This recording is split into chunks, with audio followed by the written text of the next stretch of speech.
Hey YouTube, this is Scarecrow Kaiser. I'm going to do a deck profile here on, it'll be a Shadow Paladin deck. This will be my post-set 12 Breakride Dark Dictator deck profile. I have my Dark Dictator playmat that I made here because I thought it's appropriate.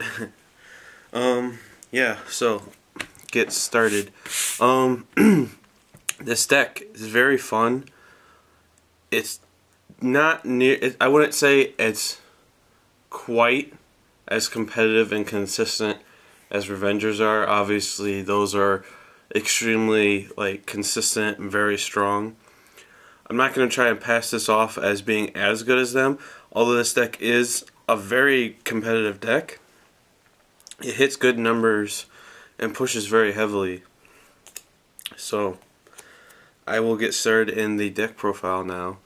For our starter, we have Creeping Dark Goat, our look for grade 3 guy. There aren't a lot of great options for Shadow Paladins as far as the starter goes, so he's pretty much it, but he is still good regardless. He does what the deck needs. Triggers, we got 4 Grims, and then 4 of these for a total of 8 crit, and then 4 draw, and last 4 heal. Pretty standard trigger lineup. For grade 1s, we got our 4 perfect guards. We got our 4 8K boosters, Karin. We have 4 of our Revenger 10K beater, Masquerade. His skill usually is only relevant early game. Once you get to late game, he becomes less relevant. But the fact that he's just a 7K booster, and there's other ways the deck uses him, and when your Vanguard is in the early game, and then in mid game when your Vanguard is the Breakride, he's still a valid card.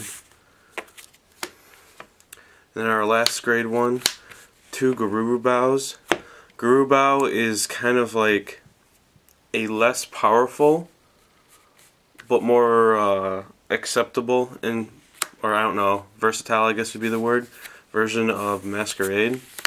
Masquerade needs to have the Revenger Vanguard and he can swing for 10. Garurubou, he needs just any Shadow Paladin Vanguard and he can swing for 9. Well, it's only when he's swinging at the Vanguard. So he's less powerful and he needs to swing at Vanguard. But he doesn't need your Vanguard to be a Revenger. So even once you ride Dictator, you can still, if you need. It's not extremely relevant every game, but he's very versatile to the deck and offers a good booster / if you ever need to, 9K attacker. Onto the grade 2s. We got 4 Revenger 10K vanillas, 3 regular 10K vanillas for a total of 7. It's important to have more, make sure you have the Revenger one because of the grade 1 Masquerade, so it can actually swing for a 10K. That's not extremely relevant, but in mid game, or early game I mean, if you ride him, then you can call that and attack with it. For the most part though, 10K beaters get in there. I was, instead of running 7, I used to be running only 4, and I was running Cursed Lancer. But then I realized the deck didn't really need to unflip damage. There are a lot of games where I ended with extra damage face up, or I never needed to counterblast more than I actually did. So,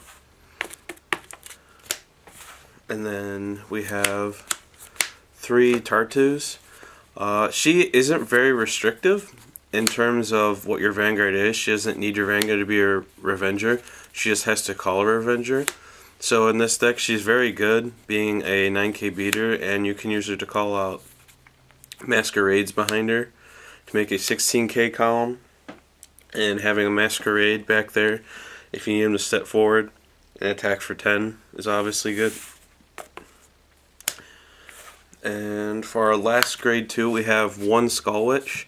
Don't want to play too many of her. She's very low on power. You definitely do not want to ride her.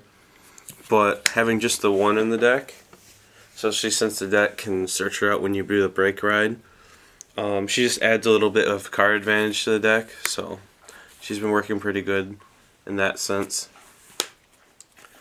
For our grade 3s, we have our 4 Breakride Mordred Phantoms, and then our 4 Dark Dictators. So that's pretty self-explanatory. As for like how the deck generally works, it runs like a typical deck. You just go through your normal pace of beating your opponent, and when you beat your opponent into that corner, you do your Breakride. I'll set up like an example of what it's kind of like, I guess. There's a lot of games where you don't even need to use this, so I'm going to put that there for an explanation. Let's say we have like this guy here. So you'll get to like, you got your opponent in the corner, they're at like 4 or 5 damage. They don't have enough hand, you think, to survive, so you do your Breakride. You use your Dictator first, and you call out a card. You get Tartu. You can use your Tartu. Get him. She gets +5 from the Breakride. You do your Soul Blast for Dictator and go +5, +5, and he's got his +10. Being a 30k, unless your opponent's a 10k, won't really help. So if your opponent's 11, you don't need to go there, so you can just move it in. Being 28 versus a 30 isn't a big difference, as I said, unless your opponent's actually 10. But then, so this one move puts it where you're going to be like, this column's going to be a 23 column, so your opponent's going to have to 15 guard. This column's going to be like a 30 or 28. Your opponent's going to have to like 30 guard for like a 2 to pass or perfect guard it. And then this column will be at a +5 and a +5 from the Breakride and the Soul Blast. So this will require a 20 guard. So this one Breakride turn puts really high pressure and big attacks on your opponent. And it's not hard to like make sure, because the way the Breakride and her work, that you set up your field the way you would need it to be so you can do that big push. Some games where you already have a full field, and you want just card advantage off the Breakride, you can just call the Skull Witch, do your discard draw. So yeah, it's not an extremely complicated deck. It just hits really hard once you do your Breakride, and yeah. So if you have any questions, comments, etc., post them down below, and thank you for watching.